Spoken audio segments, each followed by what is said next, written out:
A black female pilot, ready to take charge of her flight, but instead, she's told to wait outside. A moment of humiliation, or something much darker. In just 7 minutes, everything changes. What happens next will blow your mind when she takes matters into her own hands and fires the entire crew. You won't believe how this story unfolds. If you're part of the Black Visionaries family, hit that like button right now and subscribe because you don't want to miss more jaw-dropping stories like this one. Captain Ava James had dreamed of flying ever since she was a little girl. Growing up in a small town, she had always looked up to the pilots soaring above her. But becoming a pilot, especially as a black woman, wasn't easy. She faced more obstacles than most. There were always whispers, always doubts from people who felt that someone like her didn't belong in the cockpit. But Ava was no stranger to challenges. She had worked harder than most, sacrificed more than most, sacrificed more than most, and had risen to the top.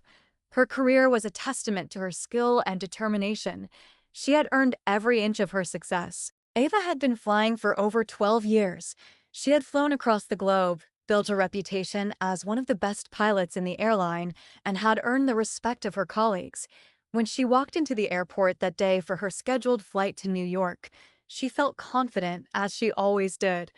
But little did she know that this day would change everything. As she entered the crew room, she was greeted by the usual hustle and bustle and bustle and bustle and bustle of the airport. Crew members rushing to their flights and flight attendants making last-minute checks.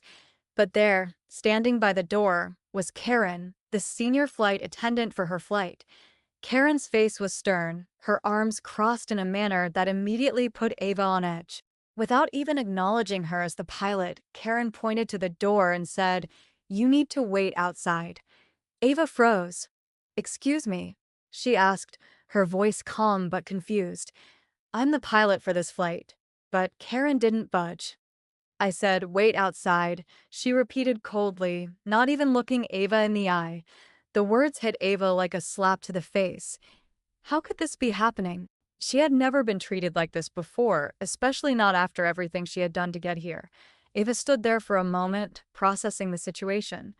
The last thing she wanted was to escalate things, but she had never been humiliated in this way.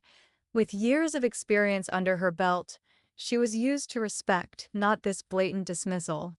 "Is there a problem, Karen?" Ava finally asked, her voice a mix of frustration and disbelief. Karen's response was sharp. "It's just protocol. We need to make sure everything is in order. You can't go in there yet." Ava's heart raced. She knew this was wrong. Every fiber of her being screamed that this wasn't just about a mistake or miscommunication. It was about something much deeper. She was being treated this way not because of anything she had done wrong, but because of her race, because of who she was. With clenched fists, Ava took a deep breath. She walked outside the terminal, the cold air hitting her face. She didn't know what to do or how to process the fact that she was being forced out like she was nothing more than an inconvenience.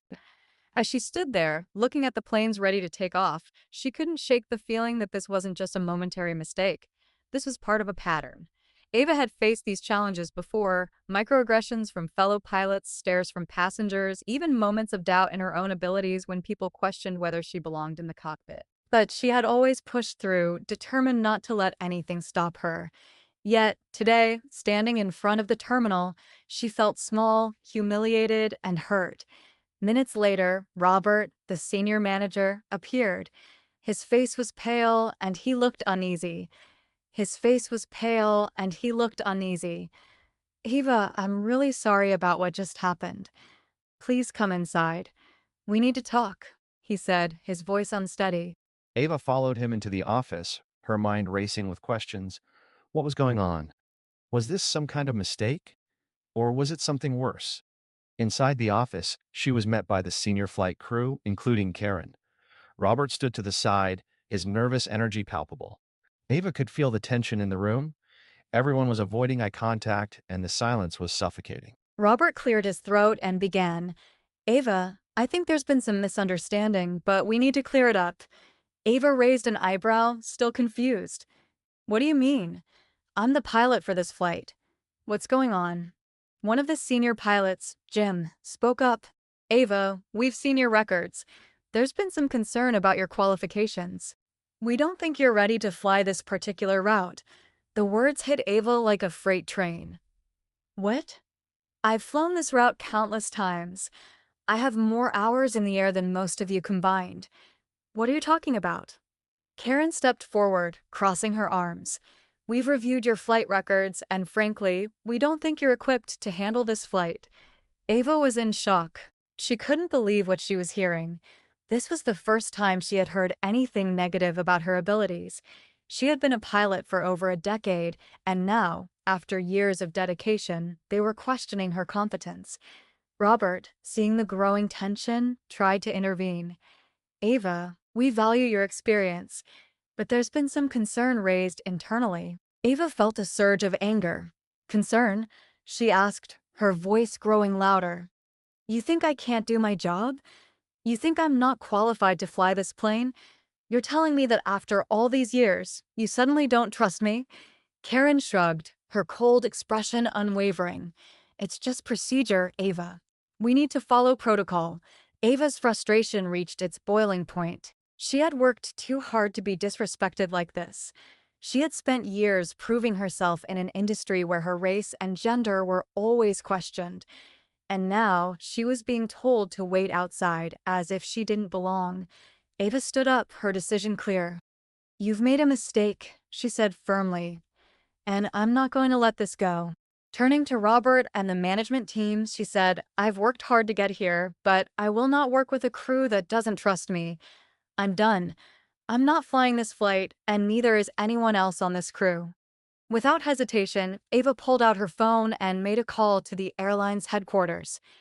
I'm Captain Ava James. I'm here to inform you that the entire crew on this flight is being fired, effective immediately.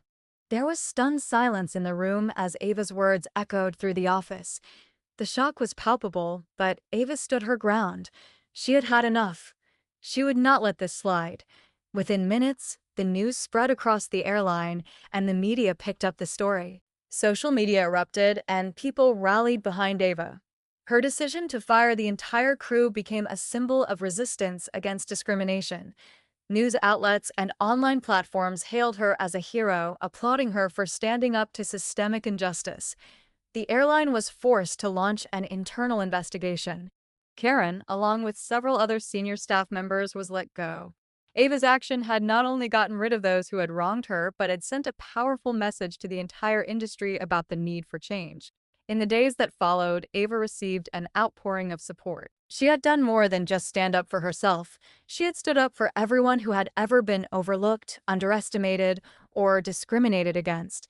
She had shown the world that sometimes taking a stand is the only way to make things right.